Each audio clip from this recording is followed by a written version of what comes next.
Imagine this. Somewhere in the cosmos, simple farmers armed with only sickles choose to confront the strongest military force in the universe. An overlooked woman carrying a lethal history, a shamed commander, a fighter crafted from flame and metal, all united to challenge an empire that rules whole planets. This isn't just a struggle to live, this marks the start of an uprising. Step into Rebel Moon, Part 1, A Child of Fire. The tale kicks off in the distant parts of the galaxy on a powerful planet called Motherworld. A noble king and queen once ruled it, keeping the peace until disaster hit. Someone killed the royal family and their kids in a brutal way. In the mess that followed, a heartless minister named Regent Veli Cyrus grabbed control. Using clever talk and ruthless drive, he took the Imperium's throne and turned Motherworld into a cruel empire. To keep things under control, Veli Cyrus sent his most feared leader, Admiral Atticus Noble, a man known for his brutality and complete devotion to the Imperium. Wherever Noble and his troops set foot, they left destruction and quiet in their wake. Whole worlds gave up, not out of respect, but because they were terrified. A small farming planet called Velt sits far from this darkness. The people here live simple lives without knowledge of war or conquest. They work the fields, grow crops, and eat together like one big family. Their leader, Sindri, acts as both chief and caring mother to every villager. A mysterious young woman named Cora lives among these peaceful folks. To them, she's just another farmer who helps in the fields, smiles at kids, and keeps to herself. But her eyes hide a shadow of pain, a past she never talks about. One morning, as villagers work under the bright sun, a huge shadow covers their fields. They glance up, terrified, and spot a massive Motherworld ship looming over the village. Its engines boom like thunder, making the ground shake. Dread spreads fast, and the farmers start to murmur. Everyone understands what this means. The Imperium has arrived. Cora hurries to warn the villagers, her voice tense with alarm. But before they can gather, the ship lands and the earth shudders. Admiral Noble steps out of the ship dressed in dark armor, his presence alone showing power and threat. His troops, armed and ruthless, follow him. The villagers huddle together. Sindri moves to the front, but her hands shake. Noble talks with an eerie calm. "We're looking for the soldier who's attacking the Imperium. Someone's ruining our grain supplies and weakening our armies. To keep our war going, we need your crops. We'll pay you triple the value in exchange." A few villagers, Gunnar, the crop manager, talk with hope. This might be a chance. Gunnar suggests that Motherworld could pay them well, leading to safety through trade. But Sindri shakes her head. Her shaky voice still rings true. Where the Imperium comes, ruin remains. They don't negotiate. They seize. Admiral Noble grins at her resistance. He lifts his gun without delay. He kills Sindri and her spouse in front of everyone in the village. The farmers yell in fear. Gunnar falls down, shocked by the price of his optimism. Noble then moves near Gunnar and states, "From now on, all this territory is under Imperium control. We'll come back for your crop in 10 months. If the grain isn't ready, you'll all die." To make a final insult, he stations soldiers in the village to make sure everyone obeys. One of them is a broken war robot named Jimmy, who used to be loyal to the old king. Now damaged and without purpose, he sits, with mean guards watching him. When a soldier makes fun of him and shoots at his helpless body, Jimmy doesn't fight back. But a little girl from the village comes up to him with kindness. She puts a small flower garland around his neck. For the first time in a long while, the robot feels something, a hint of humanity coming back. Time passes as Imperium troops keep a close eye on the village. The locals live in terror, pinning the blame on Gunnar for Sindri's demise. He retreats into disgrace, while Cora stays alert, her quiet more profound than before. One evening, dread hits again. A village girl heads out for water, but troops surround her. They chuckle and pull her inside, set on harm. One soldier tries to halt them, but gets knocked down. The girl's cries ring out in the dark. Cora hears screams as she gets ready to leave the village. Anger burns in her eyes. She grabs a farming axe and charges into the house. She sees the soldiers holding the girl down inside. Her voice sounds cold and firm.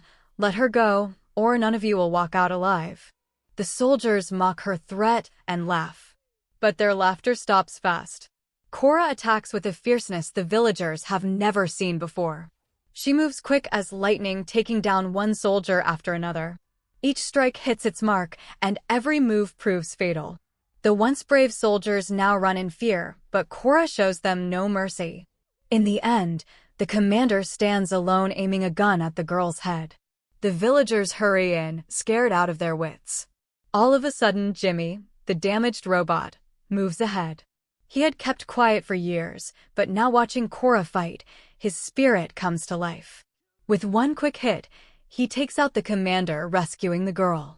The villagers look on in wonder and fear. They can't hide the truth anymore. Korra isn't just any woman. She has a warrior's skills and a soldier's rage. The people grasp that she's been keeping a much darker past under wraps than they ever thought possible. Korra faces them, speaking with passion. The Imperium won't stop. They'll take everything: your food, your homes, your lives. Our only chance is to fight back. But to fight, we need warriors. The villagers, scared and defeated, shake their heads. They're farmers, not soldiers.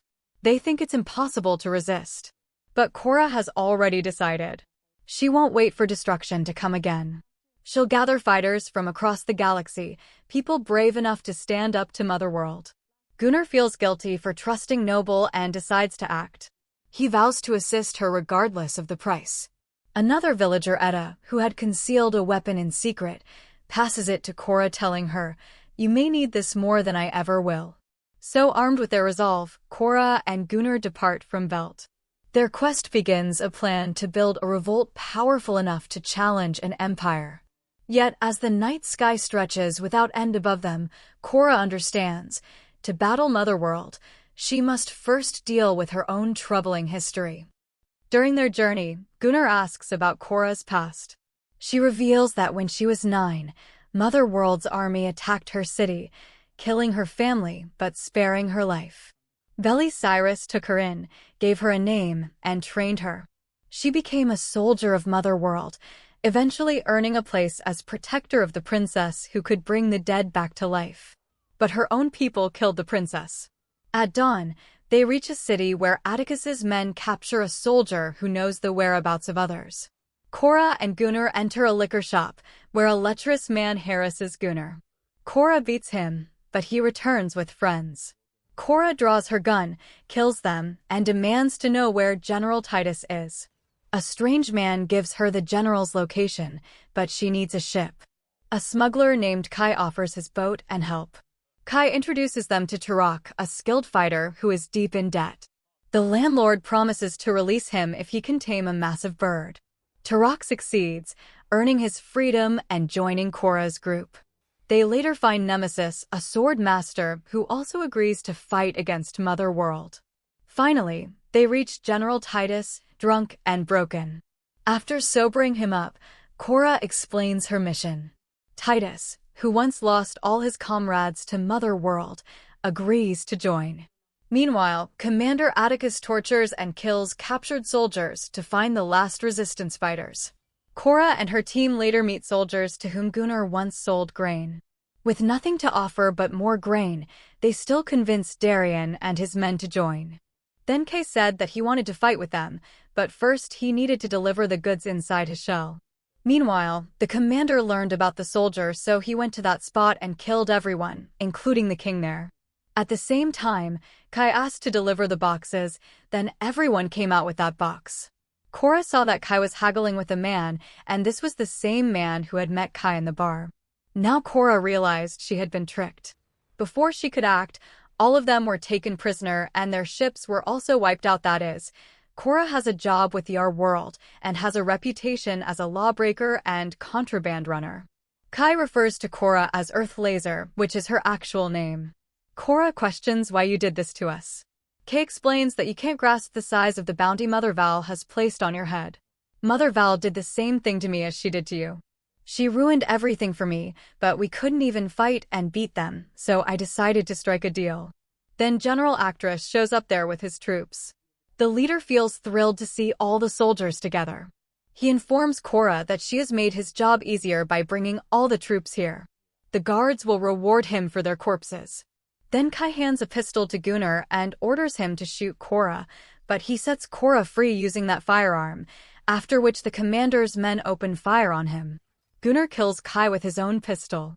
Now Korra battles all of them and releases her friends too, after which everyone grabs their arms and begins fighting.